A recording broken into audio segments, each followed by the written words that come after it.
안녕하세요. 경제 스토리텔러 김창익 작가라고 합니다. 오늘은 호르무즈 해협에서의 어떤 긴장감, 미국과 이란과의 전쟁이 과연 이제 본질이 무엇인가 얘기부터 시작해서 이제 비트코인 얘기, 또 시간이 되면 금 얘기 같은 것들을 한번 쭉 해보려고 합니다. 반갑습니다.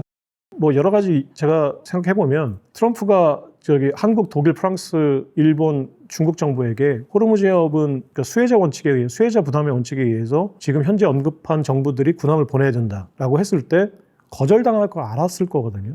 특히나 독일하고는 지금 유럽하고 사이가 엄청 안 좋고 중국은 지금 전쟁을 벌이고 있는 어떻게 보면 적성 국가고 한국은 어쩔지 모르겠지만 기대를 했을 수 있겠지만 어쨌거나 제 생각에는 내가 이런 요청을 할 경우에 99.9% 이상은 거절당할 거라는 걸 알았을 텐데 그럼 트럼프가 바보라서 그러면 그런 요청을 해놓고 거절당하니까 뻘쭘했을 거다. 이건 아니라는 거예요. 거절당할 거라는 걸 알았고 거절했을 때 거절한 상황을 지렛대로 활용하고 싶었던 거죠. 우리는 지금 사실 호르무즈 해협에서 지정학적인 불안이 우리한테는 손해가 아닌데 미국한테는 트럼프 입장에서 왜냐면 지금 미국은 석유 수출 국가거든요. 호르무즈 해협의 항행의 자유를 보장할 자기들의 비용을 들여서 보장할 이유가 줄었어요.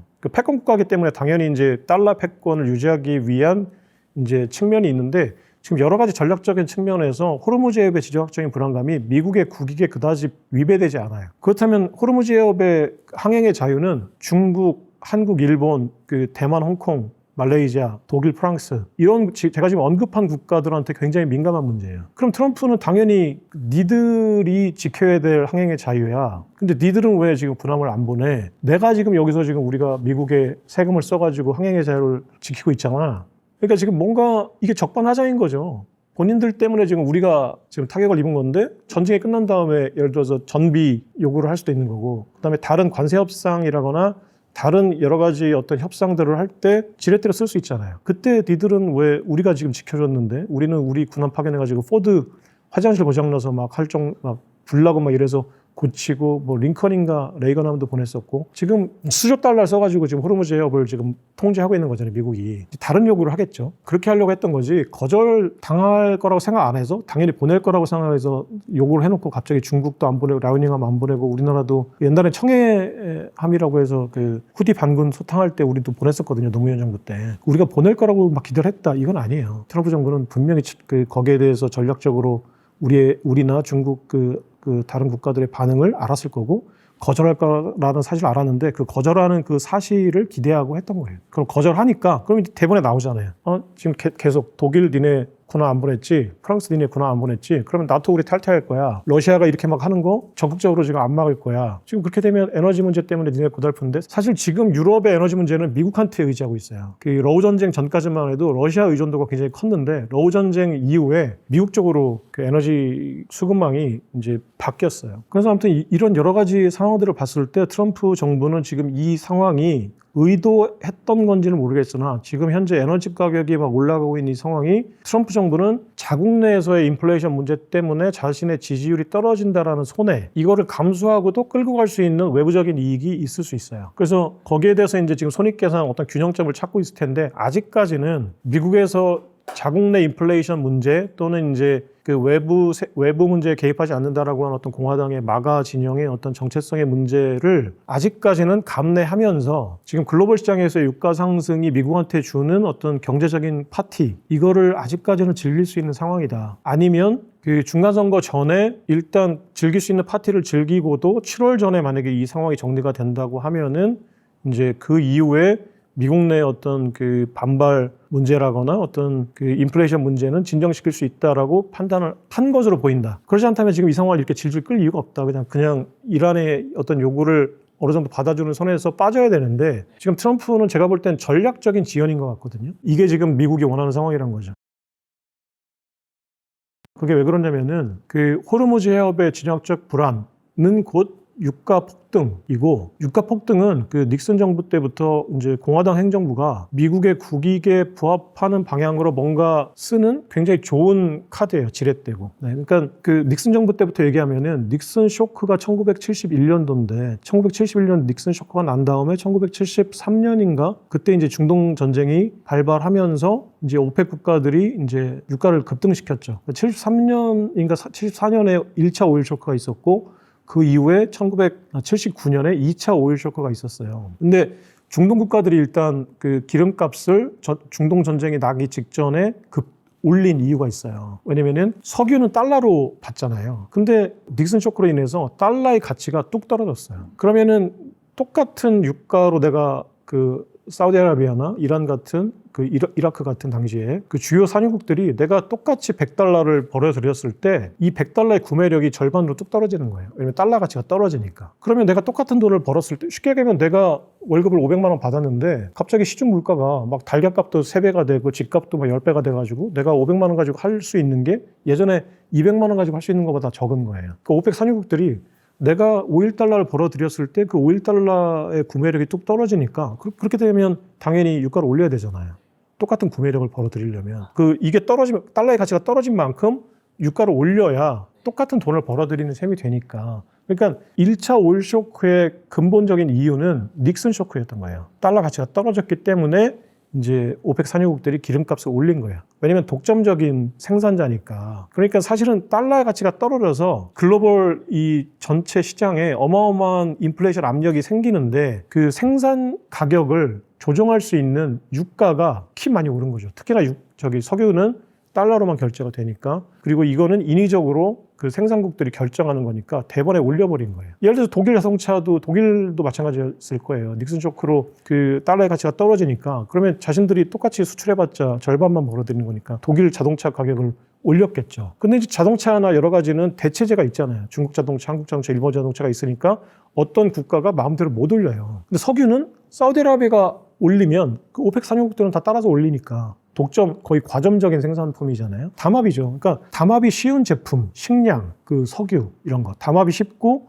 가격이 올라도 살 수밖에 없는 제품들은 그 담합 세력이 가격을 올려요. 그래서 코어 인플레이션이라는 게 나온 거예요. 어떤 물가가 올라갈 때 석유나 식량 같은 그 이런 필수 원자재는 가격이 급등하더라. 이게 왜 그러냐면 가격이 올라도 안 사면 죽으니까. 그리고 가격을 올릴 수 있는 담합 이 카르텔이 있으니까 쉽게 올라가는 거거든요. 그러니까 이제 CPI 지수라는 걸 개발한 다음에 이거 가만히 보니까 물가가 올라갈 때 석유 가격하고 식량 가격이 너무 많이 올라가니까 이거를 평균으로 내버리면 물가가 3% 올랐는데 유가랑 식량 때문에 갑자기 물가가 10% 올라가는 것처럼 보이잖아요. 그 중앙은행들이 일을 못한 것처럼 보이잖아요. 물가를 안정하는 게 중앙은행의 역할인데 갑자기 석유 가격이 많이 올라가지고 석유 가격을 포함한 CPI를 통계를 내면은 3%였던 게 갑자기 10%가 되니까 중앙은행이 일을 못하는 것처럼 보여요. 그러니까 이제 변동성이 큰 제품은 빼고 물가를 개선하자 이런 명분으로 자신들이 일을 못한 거를 뽀록내지 않기 위한 게 코어 CPI라는 거거든요. 그래서 코어 CPI는 이제 석유와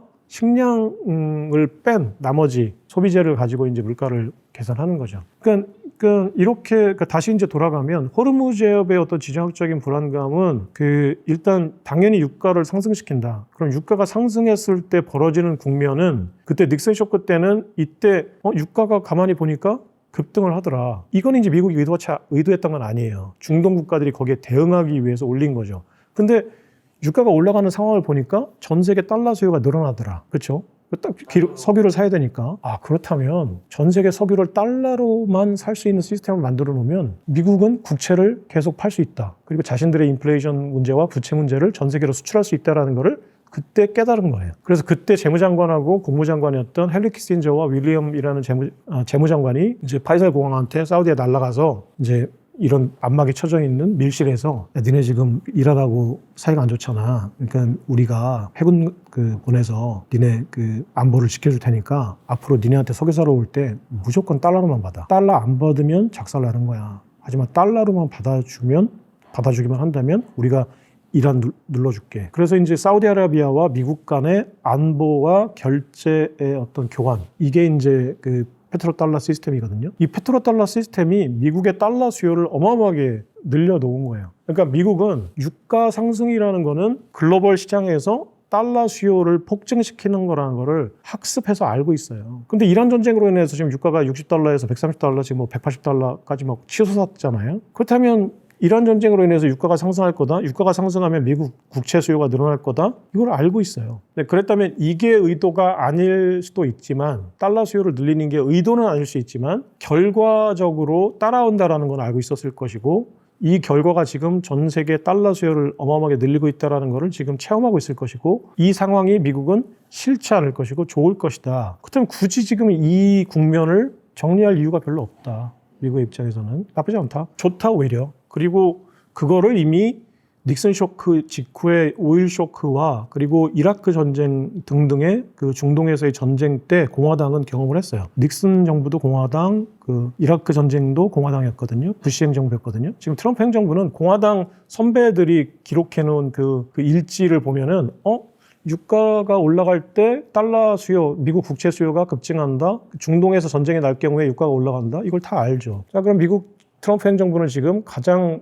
그 절체절명의 숙제가 국채 수요가 줄은 거거든요. 지금 미국은 40조 달러의 국채를 이미 발행해서 갚아야 되는 상황인데 지금 전 세계 중앙은행들은 금이 지금 좋아서 금을 사고 있고 국채를 팔고 있거든요. 월가도 지금 트럼프 행정부하고 사이가 안 좋아요. 그 프라이머리 딜러라고 해서 미국의 국채를 사주는 지금 그 JP모건이나 골드만삭스 같은 프라이머리 딜러 은행들이 국채를 안 사줘요. 이 얘기는 좀 이따 다시 또 뭐 자세하게 또 할 수도 있는데 왜냐면은 트럼프 행정부가 지금 하려고 하는 그 제조업 부흥이라는 게 월가 금융권에는 안 좋아요. 왜냐면은 미국의 무역 적자가 다시 국채 수요로 다시 돌아오는 게 월가의 수익 모델이거든요. 근데 미국의 제조업을 부흥시키면 미국은 수입을 그만큼 줄이겠다는 관세 전쟁 등등의 이유로 수입을 그만큼 줄이는 거니까 그러면 트럼프 행정부가 지금 연간 1조 2천억 달러에서 1조 5천억 달러 정도의 무역 적자를 보거든요.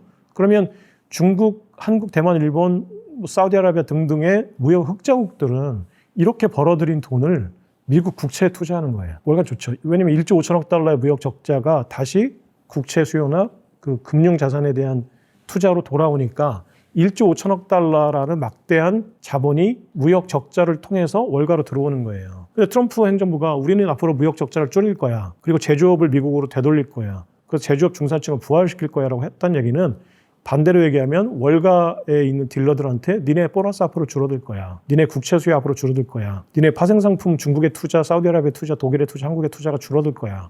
하지만 우리는 90%의 중산층을 살리려면 이 프로젝트를 밀고 나가야 돼요라는 얘기거든요. 그러니까 월가는 그런 얘기를 대놓고 안 하죠. 다른 자신들의 지금 계좌 터가지고 지금 금융생활하고 있는 미국의 고객들이 야 니네 계좌에 돈 들어오는 거 우리는 못 참겠어. 왜냐면 우리 보너스가 줄어든다. 이런 얘기를 못 하죠. 공식적으로 안 해요.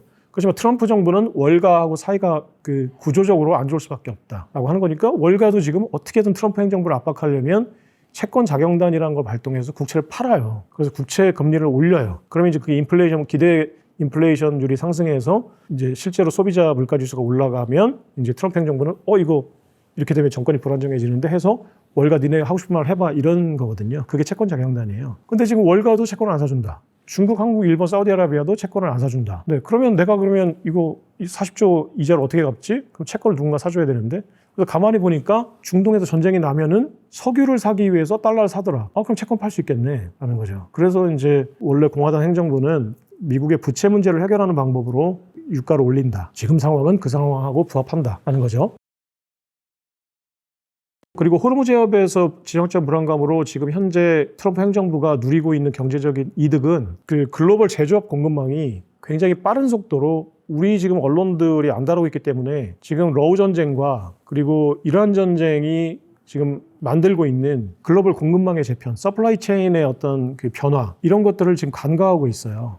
전 세계 경제 그 진화 매체들이 아마 저는 그건 의도적이라고 봐요. 왜냐하면 지금 레거시 미디어들은 대부분 다 세계화가 좋죠. 누군가는 광고를 해야 되니까 광고주들은 다 그 세계화에 편입되어 있는 기업들이니까 우리도 삼성전자가 반도체를 자유무역으로 막 팔아야 삼성전자한테 우리 흔히 얘기하는 매체들이 이제 광고를 할 거고 현대차가 전 세계 자동차를 팔아야 광고할 거고 어쨌거나 지금 그 전 세계 광고주들이 다 신문에 광고주고 수익원이거든요. 그렇다면 그들의 이해관계에 맞출 수밖에 없거든요. 신문들은. 그렇다면 자유무역을 깨자는 트럼프 행정부가 그 언론이나 이런 세력에도 달갑지 않죠. 그렇죠? 그러니까 언론이 트럼프 행정부한테 우호적일 수가 없어요. 구조적으로. 그러니까 백악관에서 레빗 대변인하고 심지어 트럼프 대통령하고 직접 언론사 기자들이 막 서로 설전을 벌이잖아요. 근데 지금 그 트럼프 행정부의 그 레거시 미디어들의 기자들이 우호적일 수가 없어요. 자기 밥줄이 끊기는데. 근데 그런 문제예요. 사실 트럼프가 막무가내고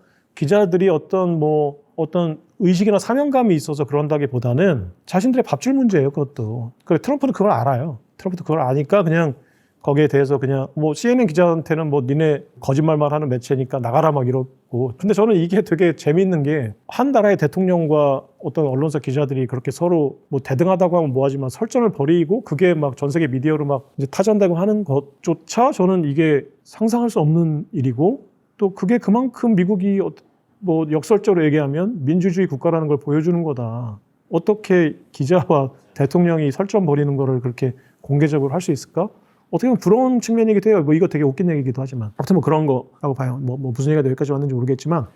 다시 돌아가면 지금 현재 트럼프 정부는 이거는 일시적인 것이 아니라 이것도 지정학적 분석가들이 계속 내놓고 있는 거예요. 분석을. 트럼프 행정부가 지금 하려고 하는 거는 반세계화예요. 안티 글로벌리즘. 이건 뭐냐면 글로벌리즘이 뭔지 세계화가 뭔지 일단은 정의를 하게 되면 자유무역이에요. 자유무역. 자유무역이란 건 뭐냐면 전 세계가 관세 없이 비교 우위에 있는 상품을 서로 주고 받고 팔아서 세계 경제를 동시에 키우자. 파이를 키우면 나도 좋고 너도 좋은 거다. 그러면 달러의 입장에서는 전 세계가 무역을 하기 위해서 달러를 사야 되니까 미국의 입장에서는 달러 수요가 늘어나서 좋은 거예요. 그리고 이 시스템을 유지하기 위한 첫 번째 전제 조건은 미국은 무역 적자국이 되는 거예요. 왜냐하면 미국이 무역 적자국이 돼야 달러가 전 세계에 풀리거든요. 달러를 벌어들이는 나라들이 있는 거잖아요. 그러니까 미국이 달러를 전 세계에 뿌리는 구조적인 방법이 미국은 무역 적자국이 돼서 달러를 뿌리면 그러면 이 얘기는 미국은 제조업은 붕괴된다는 얘기예요. 무역 적자국이 되니까. 공장은 중국에 짓고 독일에 짓고 한국에 짓고 대만에 져야 되니까. 그래서 닉슨 쇼크 이후에 글로벌리즘이라는 이제 레이거노믹스라고 하는데 신자유주의 물결을 통해서 전 세계가 세계무역기구라는 국제기구를 통해서 자유무역을 하게 됐어요. 2002년인가에 중국이 WTO에 편입되면서 이 글로벌 자유무역 체제가 완성이 된 거예요. 그래서 미국은 1조 2천억 달러의 무역 적자를 보고 전 세계는 1조 2천억 달러의 무역 흑자를 본다. 그러면 1조 2천억 달러가 연간 전 세계에 뿌려지는 거니까. 그러면 이 1조 2천억 달러를 가지고 전 세계는 달러로 거래를 하게 되는 거죠. 이 시스템이 세계화예요. 미국이 해왔던. 쉽게 얘기하면 민주당과 월가의 중심으로 전 세계가 미국의 무역 적자로 전 세계가 자유무역을 하게 되는 미국이 무역 적자를 통해서 뿌린 달러로 전 세계가 자유무역을 하는 그렇다면 그 무역 적자로 뿌려진 그 달러가 유통될 때에는 이 공급망을 장악하고 있는 월가가 금융 시스템을 가지고 이제 일단은 수수료를 먹는 거고 이 달러가 결제되고 오갈 때 모든 그 수수료는 월가가 취하는 거죠. 그리고 이 달러를 가지고 전 세계가 1조 2천억 달러의 막대한 이 달러를 가지고 할 수 있는 거는 미국 국채에 투자하는 것밖에 없어요. 그럼 다시 이거는 미국 국채로 투자하면서 이제 월가의 어떤 금융 자산으로 돌아온다. 그래서 미국은 가만히 보니까 1조 2천억 달러의 무역 적자를 보지만 그만큼의 자본수지 흑자를 본다. 그래서 미국은 전혀 손해볼 게 없는 나라다. 국가 전체적으로 보면은. 네, 하지만 이 시스템이 지난 50년간 유지되면서 미국 월가와 민주당과 금융 세력들은 막대한 이익을 보고 보너스 잔치를 하고 고액 연봉으로 지금 월가 아이비리그 나온 학생들이 1차 지망하는 곳이 예전에 실리콘밸리하고 월가인데 지금 월가잖아요. 실리콘밸리 지금 AI 때문에 취직하면 다 잘리거든요. 그러니까 다시 이제 월가 퀀트 트레이더, AI 트레이더들이 지금 어마어마하게 지금 연봉이 높고 최근에 또 솔로지옥인가 거기서도 그 퀀트 트레이더 누가 나와서 이제 한번 이렇게 주가를 올렸잖아요. 그런 상황이에요. 그러면 이제 이 금융 월가의 파티, 월가가 샴페인 터뜨리고 이제 스테이크 써는 동안에 누가 그러면 힘든 거냐? 제조업이 다 망가진 거예요, 미국은. 그러니까 철강회사, 대표적으로 US 스틸이 망가지고, 그래서 US 스틸 얼마 전에 니폰 스틸한테 넘어가는 이 문제를 가지고 이제 되게 감론을박이 있었고, 또 자동차 회사들. 원래 캐딜락, 포드, 크라이슬러는 세계에서 최고 좋은 자동차로 정평이 나 있었는데, 지금은 일본 자동차한테 치고, 그리고 전기 자동차는 지금 테슬라가 또 혁신적인 어떤 자동차 회사긴 하지만, 지금 비아디 등등의 한테 또 어떤 물량 공세, 저가 공세, 저가 공세는 지금 현재는 어울리는 말은 아닌데 거기에 또 치고 철강, 조선, 해운 그리고 모든 제조업들이 다 망했죠. 다 중국으로 갔죠. 생산 기지가. 그러니까 지금 트럼프는 그 망한 90%의 백인 앵글로색슨 기독교 중산층들이 자기의 지지 세력인 거예요. 그러니까 이들이 원하는 걸 해주지 않으면 정권의 연장이 불가능하니까 그렇다면 내가 이 세계화라는 글로벌리즘이라는 걸 해체해야 되는 거예요. 네, 이걸 해체해야 된다는 얘기는 무역 적자를 줄이고 중국이나 독일, 한국, 일본, 대만 등으로 넘어갔던 그 공장을 다시 텍사스나 텍사스 오거스틴, 실리콘밸리 등으로 다 이전시켜야 돼요. 그러면 그게 일자리가 되니까. 그러면 미국 내에서 또는 미국과 가까운 곳에서 생산을 해라. 그럼 미국이 수입하기도 멕시코나 이제 예를 들어서 쿠바나 이런 데서 생산하게 되면 이게 니어쇼링이라고 해서 사실 그쪽으로 눈만 살짝 열어놓으면 값싼 제품들을 가까이서 확보할 수 있으니까 앞으로는 그 중국에서 만든 제품을 태평양 건너서 수송하는 게 아니라 멕시코에서 만들거나 미국에서 만들거나 이걸 지금 원하는 거거든요. 이거는 트럼프 행정부가 단기적으로 하려고 하는 쇼가 아니에요. 지난 50년간 굉장히 공고하게 만들어진 글로벌 경제 시스템을 철저하게 차근차근 스텝 바이 스텝 해체를 해서 미국의 제조업이 다시 융성하고 반대로 얘기하면 미국의 월가가 예전만큼 보너스 잔치를 못하는 그런 경제 시스템으로 만들겠다는 게 트럼프고요. 트럼프는 이거를 단순히 자기의 집권 연장을 위한 어떤 프로젝트, 일회성 프로젝트가 아니라 실제로 이거에 대해서 굉장히 엄청 진심이에요. 그래서 미국의 중산층이 다시 잘 사는, 그러니까 트럼프는 굉장히 제가 볼 때는 언론에 비춰지는 모습들을 종합해 보면 굉장히 승부욕도 강하고 하지만 그 미국이라는 어떤 그 패권 국가 그리고 백인이라는 어떤 자신들의 어떤 커뮤니티 이거를 지키고 부활시키는데 진심이거든요. 네, 그러면 이거는 구조적으로 정말 트럼프는 철저하게 지금 하겠다는 거고 집권 1기 때부터 이거를 굉장히 철저하게 실제로 해왔고 지금 집권 2기 때는 이거를 더 가열차게 지금 하고 있어요. 왜냐면 지금 집권 2기는 사실 어떻게 보면은 헌법을 뜯어고치지 않고 편법을 쓰기 전에는 이제 마지막이거든요, 트럼프한테는. 그럼 자기는 더 이상 이제 정치적으로 어떤 지지 세력을 유지할 이유가 별로 없어요. 이제 트럼프는 3선에 나가겠다, 제이디 벤스를 앞세워서 어떤 자신의 마가 이념을 계속 지속적으로 뭔가 트럼피즘을 계속 구현하겠다라는 어떤 이제 욕심이나 야망은 있을 수 있지만 트럼프 본인이 지금 해볼 거 다 해봤고 그리고 지금 트럼프 TV에 비춰지는 거 보면 1기 때보다 엄청 늙었어요. 이제 80이 넘었고. 그렇다면 그 정도 됐으면 이제 진짜 자신의 어떤 이념과 사상 이거를 구현시키겠다라는 욕심이 있을 수도 있어요. 실익이 가장 중요하지만 이제는 승부인 거예요. 이제 본인의 승부처인 거예요. 그 미국의 그 제조업 앵글로색슨 백인 중산층, 기독교 중산층을 전 세계의 어떤 패권을 되살려서 전 세계 제조업들을 미국으로 끌어오는 거는 트럼프에게는 제가 볼 때는 마지막 승부처예요. 그럼 이걸 철저하게 하는데 지금 전 세계에서 벌어지고 있는 전쟁들이 전부 다 미국의 제조업 부활과 굉장히 직접적으로 연관이 되고 있다는 거예요. 일단 러우 전쟁이 2022년부터 지금 한 4년간 질질 끌어오고 있는 이 러우 전쟁으로 인해서 유럽의 에너지 안보가 치명타를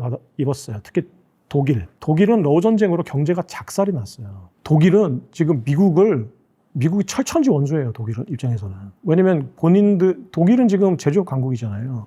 자동차, 철강, 어떤 그 제품들 이런 거 되게 잘 만드는 나라고 또 에너지와 관련된 설비, 인프라를 되게 잘 만드는 나라인데 지금 미국이 러우 전쟁을 방관 또는 부추기면서 러시아 천연가스가 독일로 넘어가는 그 노르드 스트림이라는 그 천연가스 공급망이 다 파괴됐거든요. 다 파괴돼서 지금 미국은 어딘가에서 그렇다면 그 석유와 천연가스를 수입해야 돼요. 비싼 가격에. 그 친환경 말이 안 되고요. 그러니까 그 유럽이 지금 반성하고 있는 게 우리가 그 탄소 경제 제로하고 친환경 에너지를 이슈화해서 유럽이 미국의 어떤 화폐 패권과 이제 경제 패권, 에너지 패권들을 유럽이 재설정해 놓은 그 플랫폼 안으로 끌어들이려고 한 거예요. 그게 이제 탄소 제로, 친환경 에너지 이제 등등이었어요. 신재생 에너지. 근데 원전도 다 탈원전을 했었고, 근데 그게 지금 이게 생각만큼 잘 안 먹히니까 왜냐면 미국이 이탈했거든요. 미국이 그런 거에 파리 교역이나 탄소 제로 경제에 동참하지 않고 미국은 우리는 석유를 파고 석탄을 파야 된다. 그래서 베이비 드릴 하면서 트럼프가 베이비 드릴 하면서 전 세계에서 가장 강력한 그 에너지 수요국이 대우에서 이탈하니까 유럽이 치명타를 입었죠. 그러고 보니까 이 얘기는 탄소 배출권을 사서 이제 뭔가를 해야 된다는 얘기는 다른 국가들이 석탄과 석유를 떼지 않는다가 아니라 떼야 돼요. 그 공장을 쉽게 다시 질 수 없잖아요. 그러면은 이거 석유 석탄으로 불리는 공장은 그냥 석유 석탄으로 간다. 하지만 탄소 배출권을 사야 된다. 그 생산 단가가 높아지는 거예요. 그러면 그 탄소 배출권은 아프리카에 있는 어떤 그 친환경 그 에너지의 탄소 배출권을 장악하고 있는 유럽, 그리고 또 친환경 에너지로 전환이 빨랐던 유럽이 탄소 배출권 소득을 다 가져가는 거거든요. 이게 유럽이 노렸던 아주 치밀하고 교활한 그 전 세계 에너지 패권의 어떤 탈환 작전이었어요. 근데 트럼프가 그걸 알고 이탈했죠. 그러면서 유럽이 강력한 시장을 잃어버리고 휘청휘청거리고 자국 내에서도 규제 문제나 이제 비용 상승 문제로 이제 유럽의 제조업이 이제 경쟁력을 잃은 거예요. 얼레리 꼴레리죠. 자승자박이에요. 지들이 우리한테 돈 뜯어가려고 만든 프레임 때문에 지들이 지금 못 살게 됐으니까 얼레리 꼴레리지. 네, 그러니까 그렇게 잔머리 굴려가지고 뭔가 하려고 하면 안 되는 거야. 우월한 거죠. 왜냐면은 우리나라나 중국이나 인도네시아, 말레이시아 같은 국가들이 공장을 하나 지려면 4천억 원 드는 이런 공장에서 갑자기 탄소 배출권 문제 때문에 이 공장을 친환경 에너지로 가동되는 공장으로 바꿀 수 있어요? 못 해요. 그 얘기는 무슨 얘기냐면 탄소 배출권 사란 얘기예요. 그러니까 지구를 살기 좋은, 공기 좋은 상태로 만들자라는 게 목적이 아니라 탄소 배출권을 팔기 위한 유럽의 굉장히 교활한 전략이었던 거지. 다 이권 싸움이죠. 국제 글로벌 관계 경제 문제에서 무슨 명분이나 아름다운 어떤 위아더 월드는 없어요. 다 이익을 내가 더 많이 갖기 위한 치열한 싸움이죠. 금융 강국이 돼서 그 미국 전체가 GDP가 늘어난 건 맞아요. 근데 그 예를 들어서 파이가 10배가 됐는데 이 10배의 파이를 전부 특정한 계층이 먹는 거예요. 월가라는 소수의. 근데 그러니까 그래서 이게 이제 민주주의의 한계이자 장점이자 단점이에요. 뭐냐면은 민주주의는 돈 많이 버는 놈도 한 표, 교육 많이 받은 놈도 한 표, 똑똑한 놈도 한 표, 무식한 놈도 한 표예요. 근데 표를 많이 얻는 게 이기는 싸움이에요. 선거라는 거는. 특히나 미국의 선거는 그러니까 위너 테이크스 올이라서 여러 가지 전략이 한국하고는 다르죠. 근데 월가의 어떤 이익이라는 게 특정한 소수에게 몰려 있거든요. 근데 그러면 다수의 어떤 일반 대중은 지금 굉장히 헐벗고 굶주리고 불만이 가득해요. 근데 내가 누구의 편을 들어줘야 더 많은 표를 얻을까라는 선거공학적으로 보면 월가라는 어떤 특정 부자들의 편을 들어주는 것보다는 지금 철강회사에서 쫓겨난, 그리고 맥도날드 햄버거집에서 그냥 파타임으로 먹고 살고 있는 그런 것 때문에 먹고 살기 힘들어서 나는 그 실직을 하고 내 자식은 그 아이비리그 대학에 못 가. 공부를 잘하는데. 이게 대표적인 게 제이디 벤스라는 부통령이에요. 그 제이디 벤스라는 부통령을 트럼프가 그 힐빌리, 그러니까 몰락한 아팔란치아 산맥 중산층들의 어떤 아이콘으로 그 피터 틸이라는 그 IT 전략가, 지금 팔란티어 회장의 얘기를 듣고 제이디 벤스를 영입할 경우에는 상당히 전략적으로 좋잖아요. 제이디 벤스라는 지금 40대 최연소 부통령이 이제 정치권에서 어떤 그 브랜딩이 될 수 있었던 이유는 제이디 벤스는 할아버지가 아팔란치아 산맥 중동부 아팔란치아 산맥에 있는 철강 회사, 그 암콘가, 그 아메리칸 스틸 컴퍼니인가, 그 할아버지가 그 철강 회사에 다니는 중산층이었어요. 근데 그때 이제 세계화 물결이 막 몰아닥치면서 그 일본의 철강, 값싸고 품질 좋은 철강 제품, 중국의 철강 제품들이 미국을 휩쓸게 되면서 철강 회사가 문을 닫고 할아버지가 이제 실업자가 됐어요. 말년에. 그러면서 엄마가 그 제이디 벤스의 엄마는 고등학교 때 전교 2등을 했던 수재였어요. 근데 대학을 못 가요. 여러 가지 핑계가 있겠지만 어쨌거나 그 쭉 스토리를 이어보면은 제이디 벤스의 시각에서는 엄마는 할아버지가 이제 끝에 이제 철강회사 문을 닫게 되면서 이제 엄마는 거기서 이제 학교를 못 가는, 그래서 인생이 망가진. 제가 볼 때는 엄마가 그냥 성향이 그랬던 것 같아요. 그래서 혼외자를 낳고 이랬어요. 그리고 결혼도 여러 번 하고. 근데 그거는 이제 본인의 어떤 캐릭터 문제도 있겠죠. 근데 어쨌거나 제이디 벤스나 또는 그 어떤 스토리텔링의 입장에서 보면 그게 말이 되는 거예요. 철강회사로 할아버지가 그 일대의 경제가 다 망가지고 엄마는 이제 고등학교 때 이제 대학 진학을 못하고 아이를 임신하게 되고 그러면서 이제 제이디 벤스의 누나인가를 낳아요. 이 부거든요. 아버지가 달라요. 그 제이디 벤스의 누나를 낳고 이제 제이디 벤스를 나중에 또 이제 다른 남 또 이혼인가 아무튼 사별하고 결혼해서 이제 제이디 벤스를 낳은 거예요. 근데 제이디 벤스는 굉장히 똑똑하고 수학 천재였어요. 근데 엄마는 마약장애가 되고 또 돈이 없으니까 자신이 이제 아이비리그를 갈 수 있다는 꿈조차 안 꿨어요.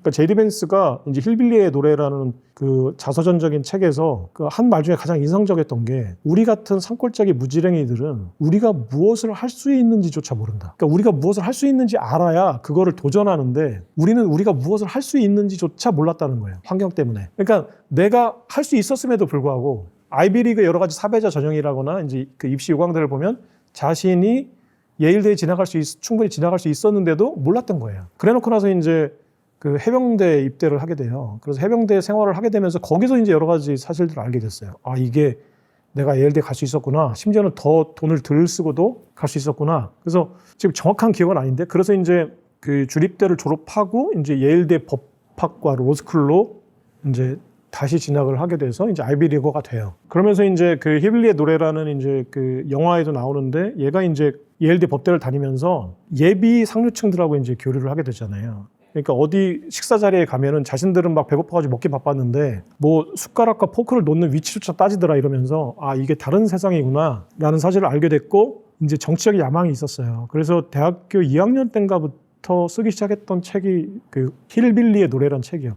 힐빌리가 우리나라로 따지면은 감자바위 같은 뜻이에요. 강원도 감자바위. 우리가 이제 산골, 도매산골 촌뛰기를 이제 보통 감자바위라고 하잖아요. 강원도에서는. 근데 이제 미국에서는 그게 힐빌리라고 해요. 힐빌리. 힐빌리의 이제 그 노래라는 책을 쓰면서 정치적 야망이 있었고 굉장히 치밀한 야심가예요. 그러니까 어떻게 하다 보니까 자기가 책을 쓰게 됐고, 어떻게 하다 보니까 책이 유명해져서 어떻게 하다 보니까 정치를 한 사람이 아니라 대학교 다닐 때부터 정치의 꿈이 있었어요. 그래서 그 예일대 법대 재학 시절에 그 피터 틸 팔란티어 회장이 그 당시 이제 벤처 캐피탈을 운영하고 있었는데, 피터 틸이 예일대 법대에 와서 강연을 해요. 그 강연을 딱 듣고 필이 꽂힌 거예요.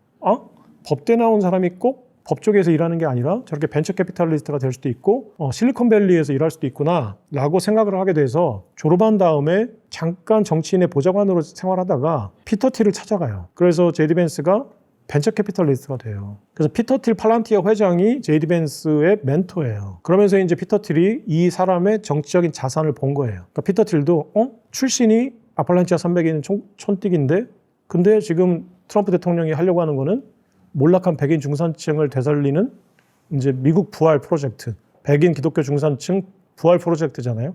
반세계화 프로젝트. 이 스토리텔링에 제이디 벤스라는 인물이 가지고 있는 이 커리어가 딱 들어맞는 거예요. 쫓겨난 철강회사에 다니는 할아버지, 마약쟁이가 된 어머니, 얘는 열심히 그 상황에서도 열심히 공부해서 예일대라는 아이비리그를 나온 천재 학생, 야심만만한, 얘를 잘 구워 삶으면 트럼프에게 줄 수 있는 재물이 될 수 있겠다. 이제 딜을 할 수 있는 인물이 될 수 있겠다. 그래서 이 제이디 벤스를 지원해서 자기 지역구에서 국회의원으로 만들어요. 꽂아준 거지. 그 피터 틸이 이제 그때 우리나라 돈으로 한 100억 원 정도를 이제 투자해서 그 펀드를 만들어 가지고 제이디 벤스가 자기 지역구에서 기반을 닫게끔 해줘요. 그래놓고 이제 2020년인가 2022년에 중간선거 때인가 나오려고 해요. 국회의원 때. 근데 그때는 이제 너무 시기상조라고 판단해서 이제 접고, 이제 트럼프 집권 1기 때인가 트럼프 대통령이 이제 대통령이 됐을 때인가 아니면 그 중간선거 2기 때 지고 이제 트럼프가 재하했을 때인가 다시 이제 트럼프한테 찾아가요. 원래 제이디 벤스가 트럼프는 또라이라고 했거든요. 비판했어요. 공화당 내 제이디 벤스가 트럼프 저격수였어요. 원래 트럼프 또라이다, 미친놈이다 이렇게 얘기했어요. 근데 제이디 벤스 손을 딱 잡고 마라라고 리조트 딱 가서 뭐 이거는 이제 픽션 이제 상상인데 그냥 무릎 딱 꿇고 저 좀 살려주십시오. 제가 저기 그 했던 거는 좀 철이 없었습니다. 트럼프 대통령이 지금 하려고 하는 거가 뭐 이제 그 노선에 동참하고 싶습니다. 그래서 트럼프도 그런 면에서는 굉장히 사업가인 거죠. 뭐 자기한테 미친놈이라고 했던 사람이 와가지고 나 공천 좀 해주세요 하는데 공천을 해줘요. 그래서 이제 그 제이디 벤스가 상원의원이 돼요. 상원의원이 되고 나서 이제 트럼프 대통령 집권 2기 때 런닝메이트로 이제 꽂아준 거예요. 피터 틸이. 트럼프는 금수저잖아요. 그러니까 당신이 무슨 몰락한 중산층의 아이콘이야. 그거는 예전에 스티브 배넌이라는 이제 그 전략가가 트럼프 대통령을 대통령으로 만들어줬는데 그 전략가는 지금 완전히 트럼프하고 이게 척이 져서 지금 트럼프 대통령을 비판하는 사람이 됐어요. 제야에서. 근데 이제 트럼프 대통령한테 그러면 공격할 거 아니에요. 너는 디벨로퍼 아들로 태어나서 맨날 아이비리그 나오고 육사 나오고 뭐 했는데 네가 무슨 백인 중산층 몰락한 하층민을 대변해. 말이 안 되잖아요. 공격하는 사람들의 논리는. 그러니까 내가 그러면 이거 어떻게 이미지 세탁을 어떻게 해야 되지 보니까 제이디 벤스라고 피터 틸이 데려왔던 그 야심만만한 이 뭔가 막 가슴속에 막 한이 맺혀 있고 뭐 뭔가 좀 금수저가 돼보고 싶고 막 야심만만하고 똑똑하고 한 제이디 벤스가 눈에 딱 들어온 거지. 그러니까 런닝메이트로 이제 딱 엮어서 이제 대통령이 됐잖아요. 뭐 그러지 않아도 대통령이 될 수 있었겠지만 어쨌거나 제이디 벤스가 큰 역할을 했죠. 그리고 이제 지금 현재 제이디 벤스가 이제 집권 3기 연장하는 이제 그 가장 강력한 대통령 후보고 거기에 대해서 이제 안심하지 말라고 경쟁 구도를 만들어준 게 지금 그 국무장관. 트럼프가 항상 좌청룡 500호처럼 이렇게 2명을 앉혀놓고 경쟁을 시켜요, 지금. 그러니까 나한테 충성해라, 일단. 그리고 지금 안심해가지고 게을르면 이제 대통령 안 시킬 수도 있으니까 이제 긴장해. 그러면서 제디 벤스하고 이제 국무장관을 계속 경쟁을 시키는데 제디 벤스가 이번 이란 전쟁 때 이제 마가 진영에서는 좀 부각이 된 게 초지일관 이란 전쟁을 반대했거든요. 그거는 저는 이제 트럼프와의 어떤 공감이 있었을 거라고 봐요. 왜냐면은 둘 다 망가지면 안 되잖아.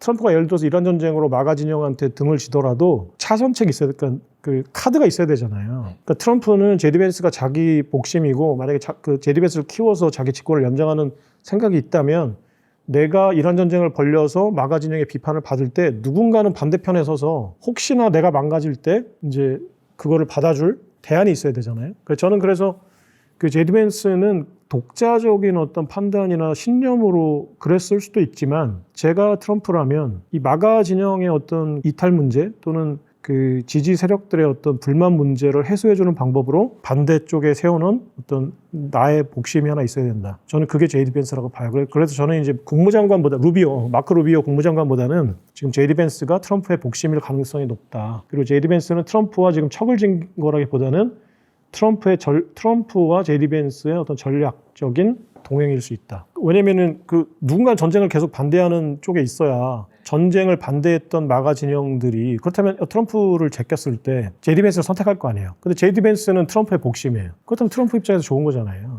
그러니까 만약에 이 전쟁이 뭔가 나중에 어떤 실익 같은 트럼프가 하려고 했던 전략들이 이제 공감대를 얻으면서 트럼프를 지지해주면 좋은 거고. 근데 트럼프가 정말로 마가 진영에서 우리가 원하지 않았던 전쟁을 네가 벌려서 끝까지 밀고 나가? 그럼 우리는 너네 이제 끝이야. 그러면 제디 벤스는 이 전쟁에 대해서 끝끝내 반대했던 인물이고 그걸로 인해서 이제 지지율이 높아진다면 이제 트럼프는 자신의 집권 연장의 프로젝트를 제디 벤스를 통해서 실현시키고 싶어 했을 수도 있다. 이렇게까지 전략이었을 거다라고 아닐 수도 있는데 왜냐면 제디 벤스는 제가 볼 때는 그렇게 신념이 있는 인물은 아니라고 생각해요. 왜냐면 트럼프를 그렇게 비판하다가 자기가 상원의원이 되기 위해서 트럼프한테 가서 무릎을 꿇은 사람이에요. 그러니까 이 사람은 정치적인 야심이 있어서 어떤 일도 할 수 있는 사람이에요. 네, 그냥 금수저로 태어나서 나는 내 신념을 지키는데 평생 동안 아실 게 없어 나는 대통령 안 돼도 돼 이런 사람이 아니라 반드시 부통령이 되고 반드시 상원의원이 되고 반드시 뭐가 돼야 되는 사람이었어요. 그렇다면 이 사람은 어떤 자기 신념에 따른 행동이라기보다는 어떤 전략적인 선택이었을 수 있다. 그러니까 전략적으로 트럼프를 등지는 게 자신한테 유리했을 수도 있다라는 판단을 할 수도 있고 그렇다면 이건 이제 트럼프 입장에서는 괘씸한 거지. 근데 그게 아니라 트럼프와 어떤 전략적인 공조에 의해서 나는 지금 이쪽에 가서 뭔가 방파제 역할을, 완충제 역할을 하겠다라는 공감대가 있었을 수도 있다고 생각해요. 그리고 제가 여기서 강조하고 싶은 거는 지금 트럼프가 하려고 하는 글로벌 제조업 공급망의 재편은 일시적이고 선거공학적인 게 아니라 정말 이 사람은 닉슨 선배 이후에 만들어진 글로벌 경제 구조, 프레임을 아예 싹 뜯어 고쳐서 미국 백인 중산층들이 정말 이제는 편하게 잘 먹고 잘 사는 맥도날드 햄버거와 코카콜라와 US 스틸과 캐딜락이 전 세계를 다시 지배하는 이런 걸 보고 싶어 하는 사람이거든요. 그래서 지금 펼치고 있는 거는 우리가 전략적으로 이걸 무마시키거나 완충시키거나 찍어 누르거나 할 수가 없는 거예요. 이거는 미국은 2016년 트럼프 대통령을 찍어줌으로써 세계화의 종식과 이제는 반세계화. 이건 이제 다시 반대로 얘기하면 신국수주의, 중상주의, 신중상주의, 신제국주의, 신보무역주의로 선회한 거예요. 미국의 이게 맞다. 그러니까 이거는 트럼프가 지금 가열차게 하고는 있지만 미국이라는 패권 국가가 원하는 국면이에요. 그렇다면 트럼프가 아니어도 미국의 대다수의 유권자들은 이걸 원할 거다. 그렇다면 차기 집권 세력도 그게 민주당이건 아니면 공화당이 다시 또 집권 연정을 하건 이 90%의 표를 잃지 않기 위해서는 트럼프가 지금 하고 있는 이 플랫폼을 계속 유지하거나 강화시킬 수밖에 없다. 그러니까 50년간 쭉 한 방향으로 달렸던 배가 방향을 지금 180도 튼 거거든요. 이거를 다시 급선회하는 거는 힘들어 불가능해요. 왜냐면 세계사적인 이 배머리가 다시 돌아왔다는 얘기는 지금 현재를 살고 있는 대다수의 민중들이, 대다수의 유권자들이 원하기 때문이거든요. 그러면 이 국면이 바뀌지 않는 이상 이 뱃머리를 내가 지금 조타수라고 해서 틀 수 없다는 거예요. 그렇다면 지금 트럼프의 정책은 사실 미국의 정책이다. 미국의 브랜드다. 트럼프가 이거를 잘 캐치해서 누구보다 가열차게 정말 또라이처럼 하고 있다는 것 뿐이죠. 노이즈예요. 네. 왜냐면 지금 뭐 핵무기 때문이다. 또는 트럼프는 자기의 전략을 이상하리만치 설명 안 하거든요. 그게 왜 그런지 모르겠는데 너무 귀하게 잡아서 그런 건지 그냥 니들이 알아서 해라라는 건지 아니면은 내가 구구절절히 이해시키려고 해도 시간이 가지 않고는 이해를 못할 거라고 생각한 건지 어떤 정책도 예를 들어서 파리 기후협약도 이건 유럽의 사기야. 그리고 탈퇴했지. 파리 기후협약이 왜 유럽의 사기인지 왜 그것을 탈퇴하는 것이 미국의 국기에 부합하는 건지 설명이 없어요. 근데 나중에 가만히 트럼프가 하는 거를 일기 때부터 가만히 하는 거를 가만히 보면 막무가내가 아니에요. 굉장히 철저한 로드맵을 가지고 있고 굉장히 본질적인 꼬리 목표치가 있는 거고 또 그거를 누구보다 철저하고 강력하게 끌고 나가는데 그게 대부분은 관철이 되더라는 거예요. 이제 그래서 그거를 이제 트럼프를 막 좀 과대평가하는 사람들은 그게 트럼프의 전략이다. 왜냐면 트럼프가 또라이 같은 발언을 하게 되면 사람들은 그 발언을 비판하면서 트럼프의 말에 집중해요. 계속 그 말을 신경 쓰고 확대 재생산을 하는 거예요. 트럼프 미친 거 아니야? 왜? 야, 빠른 기후에 탈퇴해야겠대. 왜? 그게 유럽의 사기라는데? 무슨 소리야? 야, 트럼프 미친 거 아니야? 그러면서 이게 유럽의 사기라는데 이 말이 이제 퍼져나가는 거야. 그러면서 나중에 가서 유럽의 사기인가? 이제 이렇게 되는 거지. 트럼프의 말이 굉장히 재생산되고 퍼지는데 그렇게 하는 거에는 굉장히 본능적인 탤런트가 있는 것 같아. 자기가 원하는 걸 이슈화시키는데. 그래놓고 사람들이 트럼프가 도대체 무슨 생각인지를 해석하는데 엄청난 에너지를 쏟게 만들고 심지어는 해석하게끔 한다. 다른 사람들이. 그러니까 트럼프는 자기가 설명하지 않지만 결국은 똑똑하고 잘난 사람들이 트럼프의 말을 해석을 하더라. 트럼프의 반세계화 전략이 어떤 이유로 인해서 좌초된다라고 하면은 저는 그건 기득권과의 싸움이죠. 왜냐면 지난 50년간 뭔가 이 세계화라는 시스템에서 엄청난 이익을 누려온 기득권이 있잖아요. 근데 그 기득권들의 눈에는 지금 트럼프는 눈에 가시죠. 민주당과 월가 입장에서는 지금 트럼프가 하려고 하는 게 사사건건 불만이죠. 왜냐면 내 지금 계좌에 돈을 줄이겠다는 거잖아. 지금 월가 딜러들 입장에서 보면은 내가 지금 미국 국채랑 지금 MBS 같은 파생 상품을 내가 거래해서 내가 지금 10만 달러, 20만 달러, 30만 달러, 100만 달러, 뭐 심지어는 재미다명 같은 경우에는 수천만 달러의 연봉을 받는데 이 구조를 깨버리면 자신들 연봉이 줄 거 아니에요. 이 사람들은 어떻게든 트럼프의 지금 이 정책을 이제 막고 싶잖아요. 근데 기득권들은 그럴 만한 자원이 많아요. 일단 첫 번째적으로 돈이 많고, 그죠? 인맥이 많고, 정보가 우세하고, 그리고 심지어는 언론까지 장악하고 있어요. 그리고 심지어는 군수산업도 장악하고 있고. 그러니까 이 패권을 유지하고 있는 모든 정보 네트워크, 인적 네트워크, 그다음에 그 머니 네트워크를 장악하고 있는 사람들이에요. 가만히 있을까요? 그들이 가만히 있다면 바보겠지. 아니면 이제 이제 나도 해볼 거 다 해봤으니까 뭐 모르겠다. 이럴 리는 없잖아. 그러니까 어떤 패권자가 패권을 놓친다는 거는 죽는 거예요. 죽는 거. 그래서 이거는 그래서 제가 이제 패권에 대한 분석은 그 패권의 속성을 분석하는 인문학은 사실은 물리학 같은 자연과학을 하는 거랑 똑같다고 제가 말을 해요. 왜냐면은 사람들은 뉴턴 물리학은 답이 하나, 수학은 답이 하나라고 생각하거든요. 근데 그 인간의 사회나 인간의 본성을 다루는 인문학은 답이 인간의 머릿속만큼 있다고 생각해요. 그러니까 답이 무한대라는 거는 없다는 얘기가 똑같죠. 정해진 답이 없다라고 생각하는데 그래서 제가 이제 저는 이제 그 남은 이제 인생 기간 동안에 인문학을 좀 공부하고 싶은데 그 중에 패권을 공부하고 싶은 거예요. 왜냐면은 저도 그 답이 없는 해답을 구하기 위해서 시간을 쏟아붓기 싫거든요. 그러니까 제 딸이 공대를 다니는데 공대 들어갈 때 그 자기소개서의 첫 번째 요구사항이 뭐였냐면은 너만의 질문을 한번 해봐라는 거였어요. 그러면 그 당신만의 질문을 가지고 학사 평가를 해주는 그 교수들이 앉아가지고 이 사람은 이런 질문을 왜 했을까? 어떤 학생일까? 어떤 성향일까를 분석하는 거죠. 그래서 이제 딸이 그 질문에 대해서 자기 질문을 만드는데 딸이 만들어낸 질문이 뭐였냐면 과학이라는 것은 저마다의 해답이 있는 것일까라는 거였어요. 왜냐면 과학에 정해진 답이 없다면 평생을 바쳐서 내가 그걸 탐구했을 때 내가 평생 동안 헛고생을 할 수도 있는 거잖아요. 근데 뉴턴 물리학이라는 거는 우리는 정해진 답이 있다고 생각하기 때문에 물리학은 하나의 답이 있다고 생각해서 그걸 찾는 거잖아요. 근데 갑자기 뭐 저는 잘 모르는데 그냥 제가 지금 얘기하는 거 그냥 아는 척 하는 거예요. 근데 갑자기 양자역학이라는 게 생기고 나서 보니까 양자역학이 뭔지도 모르겠는데 뉴턴 물리학이 생각지 못했던 또 다른 어떤 룰들이나 그 법칙이 있는 거잖아. 미시의 세계에서는, 우리가 거시의 세계에서는 이해하지 못하는. 왜냐면 파동일 수도 있고 입자일 수도 있다. 이거는 뉴턴 물리학에서는 없는 개념이잖아요. 그러니까 자꾸 뭔가 우리가 상상하지 못했던 세계가 있고 또는 카오스라는 게 있고, 그렇다면 내가 평생 동안 이 규칙을 찾는 이 시간과 노력이 나중에 가서 내 인생을 낭비한 걸 수도 있는데, 나는 그렇다면 내가 이런 자연과학에 헌신하는 게 과연 유의미한 걸까? 이게 이제 딸이 했던 질문이거든요. 저는 근데 이제 이거는 그래서 어떤 지식의 문제가 아니라 신념의 문제라고 이제 결론 내린 거예요. 그래서 종교 같은 문제다. 나는 그래서 정답이 있다고 생각하고 평생을 헌신할 거다. 이게 이제 그 질문에 대한 답이었고, 나는 내가 기자 생활하면서 내가 느꼈던 게, 이게 나는 철학이나 심리학이나 이런 어떤 사회과학이나 인문학에 좀 이제 재미를 느끼더라. 그렇다면 나는 내가 덕업일치가 된다면 좋을 텐데, 그래서 그런 것들을 평생 동안 연구하면서 거기에 대해서 뭔가 내가 했던 게 경제학 공부고 또 경제 기자를 했으니까, 그럼 경제라는 것과 우리가 흔히 얘기하는 인문학이라는 거를 결합해서 뭔가 링크를 하고 스토리를 만들면, 그런 거는 아직까지 많은 사람들이 하는 게 아니니까 그렇다면 덕업일치를 할 수 있겠다. 이게 이제 저의 지금 스토리텔러가 됐던 이유인데, 근데 사회과학은 사람들이 인문학이라는 건 답이 없거나 이제 아까 말씀드린 대로 답이 많다고 생각하죠. 근데 저는 그렇지 않다고 생각해요. 인간의 본성만큼 일관된 게 없어요. 그리고 특히나 패권에 관해서는. 패권은 잃으면 죽는 거거든요. 그게 정의가 돼요. 이 패권은 지키지 못하면 죽는 거예요. 그러니까 내가 할 수 있는 모든 수단을 동원하고 하는 거예요. 그러니까 오직 목표는 패권을 유지하거나 확장하는 거예요. 그렇다면 이 패권자들이 지금 내가 패권을 유지하는 게 일단 첫 번째 목표다.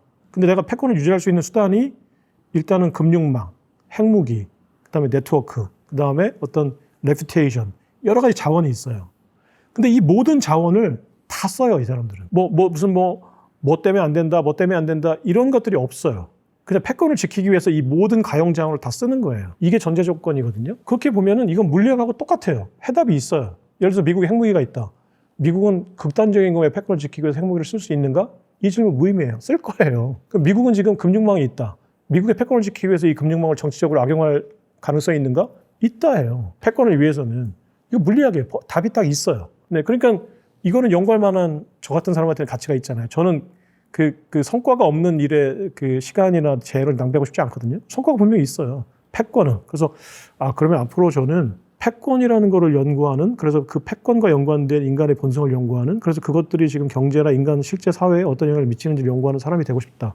왜? 해답이 있으니까. 미국은 지금 현재 미국의 패권을 유지하는 게 모든 대통령들과 그 패권자들이 해야 할 첫 번째 과제인데, 그럼 미국은 지금 패권을 유지할 수 있는 수단이 뭐냐? 그러면 달러라는 그 금융 패권, 핵무기라는 미국의 핵은력이라는 군사 패권, 그리고 미국이 그 세계 경찰 국가이고 리더 국가였다는 레퓨테이션, 신용, 여러 가지 수단들이 있잖아요. 근데 이제 기존의 정부는 겉으로는 그 우리의 어떤 신용, 신뢰, 그 다음에 세계의 어떤 가장 맏형이라는 어떤 이런 레퓨테이션, 이런 것들을 중시하는, 하지만 그게 관건은 아니었죠. 그게 미국의 패권을 유지하는 가장 좋은 수단이었기 때문에 그랬던 거예요.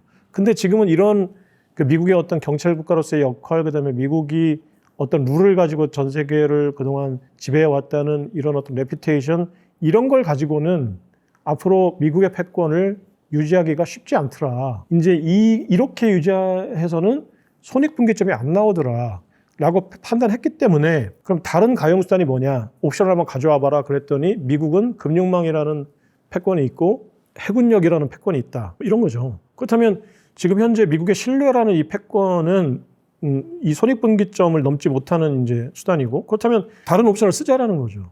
이거는 지금 트럼프의 캐릭터 때문에 그런 게 아니라 미국이 그 대체 대조표를 계산해 보니 이제 앞으로 미국의 어떤 패권을 유지하는데 항행의 자유를 유지시켜주는 어떤 미국의 경찰 국가로서의 역할, 이런 것들이 고비용 구조가 됐다. 더 이상 이제 그 손익분기점을 맞추는데 이제 유용하지 않다.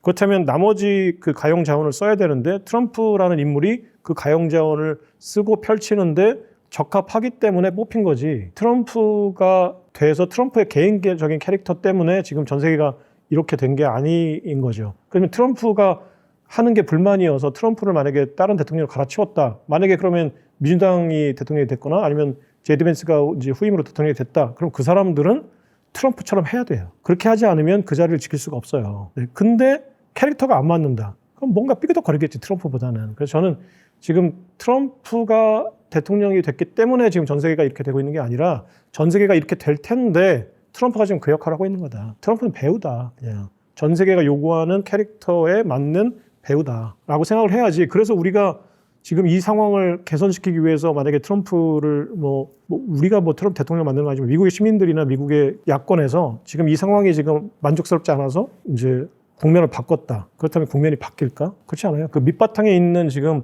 90%의 유권자들이 원하는 거는 그게 아니거든요. 그렇다면 이 상황은 계속 이렇게 될 건데 누가 어떤 방식으로 할 거냐의 문제인 거예요. 네. 그러면 미국은 민주당이 대통령이 돼도 결국은 관세전쟁 할 거고 보호무역주의 할 거고 원자재를 뺏어오기 위해서 앞으로 전쟁을 벌일 거고 더 할 거예요. 근데 이제 바이든 행정부 때 했던 거 보면 중국과의 관세전쟁 등등의 싸움에서 트럼프보다 훨씬 더 치밀하고 교활했어요.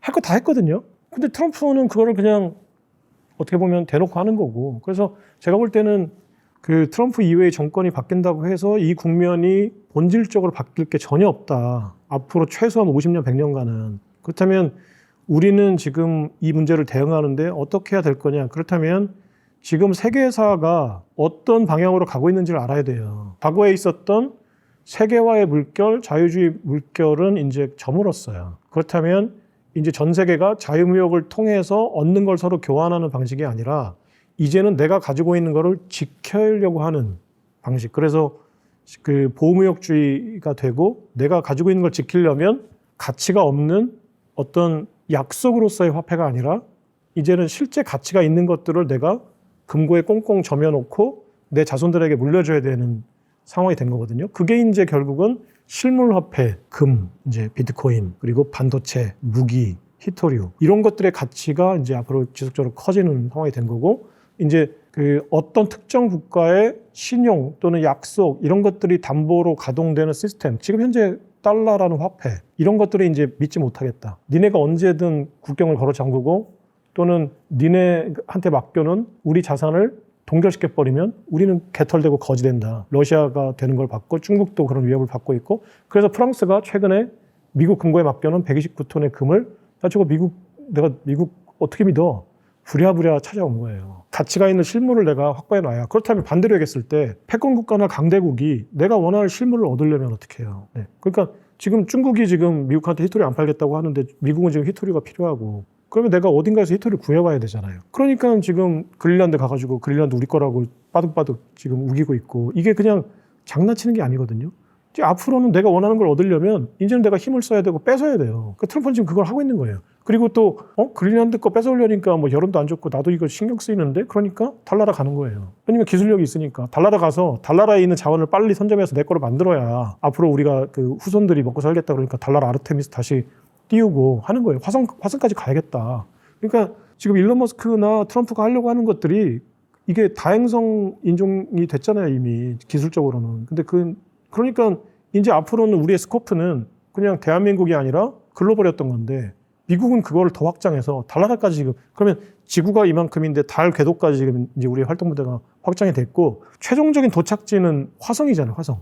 근데 지금 화성까지 가가지고 자원을 캐놓으려고 보니까 아직까지는 조금 불안하니까 스텝 바이 스텝으로 일단 달나라 가서 달나라에서 인간이 거주하면서 자원을 캐낼 수 있는지 보자. 그래서 아르테미스 띄운 거고 그들도 아르테미스 띄울 때 우리의 목적지는 화성이라고 했거든요. 마션이 되는 게 목적지라고 했잖아요. 근데 그렇다면 일론 머스크가 얘기했던 화성인 같은 것들이 그냥 공상과학이 아니라 미국은 실제로 지금 하려고 하는 거. 왜 그렇게 하려고 하는 거냐. 우리가 원하는 걸 이제는 서로 자유무역으로 구할 수가 없으니까 이제는 내가 뭔가를 선점해서 도장을 찍어놔야 되고 그럼 앞으로 달나라 가서 달나라에 있는 자원 캐내려면 이제 미국의 미사일을 맞겠죠. 이제 그걸 독점해야 되니까. 그러면 이제 또 룰을 만들겠지. 일단 선점의 원칙이다. 뭐 이런 걸 만들겠지. 그러면 우리가 여기다가 옛날에 미국 서부 개척할 때 땅 따먹기예요. 멀고 먼 데까지 가서 깃발을 꽂아라. 그럼 그 땅을 주겠다. 그러니까 정말 말로 막 달려서 내가 먼저 가가지고 깃대 딱 꽂으면 그게 내 땅이야. 출발한 데부터 가서 내가 깃발 꽂은 데까지가 내 땅이야. 그게 결국은 이제 초창기 때 누구도 하지 않는 걸 내가 가지려면 일단은 먼저 말 타고 가지고 위험한 곳에 가서 깃발 꽂은 사람한테 이제 그 권한을 주는 거니까.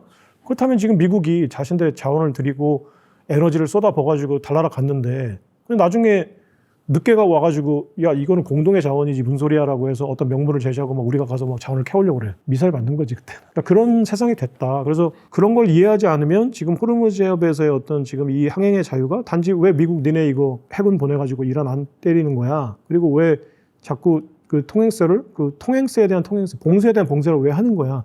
백날 그렇게 얘기해봤자 트럼프는 야 그럼 니네가 가서 지키든가. 내가 군함 보내가지고 같이 지키자고 했더니 니네 안 했잖아. 이게 엄청나게 좋은 명분이죠. 같이 지키자고 했는데 니네는 용기가 없고 힘이 없어서 안 했어. 그때 우리가 할게. 근데 우리는 무엇을 위해서 해? 이제는 니네 동맹도 아니야. 독일은 우리한테 우리의 전쟁이 아니라고 했고 한국은 군함을 안 보냈고 중국도 당연히 군함을 안 보냈지. 그래 그렇다면 이제 이거는 우리의 전쟁도 아니야. 나도 모르겠어. 그럼 미국의 국익에 맞게 할 때 아무 말도 하지 마. 이렇게 할 수 있잖아요. 그러니까 지금 그렇게 하고 있는 거잖아. 자기네들이 봉쇄한 거를 푸는 게 아니라 아예 더 봉쇄를 해버리고 호르무즈 봉쇄라는 국면을 지금 계속 끌고 나가겠다는 얘기잖아요. 그러니까 트럼프가 거기에 말리면 안 되는, 그렇다고 해서 뭐 군함을 보내라 이런 건 아니었지만 분명히 어떤 전략을 가지고 군함 보내라라고 했는데 거기에 대해서 트럼프가 지금 그 거절을 당하고 뻘쭘해하고 있다, 뭐 당황해하고 있다 이렇게 분석하는 게 우리 지금 전략, 물론 이제 저는 실제 전략가들은 그거를 다 분석했다고 생각하는데 우리 지금 그 제도권 미디어들이나 분석가들이나 전문가들이랑 한 분들이 나와가지고 트럼프가 지금 막무가내로 뭐 이렇게 요청했다가 안 돼서 뻘쭘해하고 있다. 이런 멍청한 분석을 하면 안 된다는 거죠. 그러니까 트럼프가 너무 스마트하다고 과대평가할 필요도 없지만 그래도 일단 패권 국가가 2번씩이나 선출해준 대통령이라고 하면 저 사람이 하는 말이 지금 이해가 잘 가지 않을 때에는 뭔가 우리가 이해하지 못하는 어떤 전략이 깔려 있다라고 판단하는 게 영리하다는 거예요. 그게 틀릴지언정 아니면은 트럼프가 그렇게까지 똑똑하지 않을지언정 일단은 우리가 트럼프가 지금 밑에 깔아놓은 그 꿍꿍이가 뭔지를 한번 생각해 보는 게 우리한테는 유리하다는 거죠.